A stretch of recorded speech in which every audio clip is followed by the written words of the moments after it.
I think what I'm hearing is really building relationships on a foundation of trust, which is key. I think that's key, for success for every leadership role and every team. When we think about team cohesion and high performing teams, we just don't see high performance when trust doesn't exist.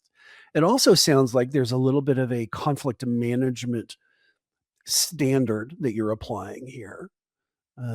Tell me the story, then let's figure out, what happened, then figure out what we need to do next in response to it. Does that sound right for you, that flow? Hopefully, we sort of obviously you have sort of structure and rules and things around operating, and hopefully sort of we'd got them trained well enough and sort of they were they were good enough at their jobs that they would make the right decisions sequentially or whatever it may be, and sort of the team would be there to help support it. And then, but if that wasn't working, then that was sort of something that I would need to look on and sort of review the structure or how we went about things.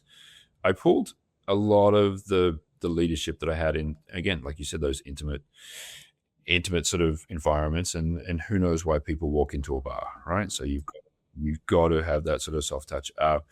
I played in coach sport again across continents for years and years and years, oftentimes in places where I didn't speak the native language, and played in a few representative teams here and there. And the one thing I noticed about playing sort of try selecting for representative teams was that they picked people who would play as a team. Right? You could be the greatest person, but if you didn't gel and you didn't gel quickly and well, then they were never going to be selected. And I remember one night in the rain and the mud, pulling together like a bunch of guys who I'd never met and said, "Look, we got a week and a half to make this team.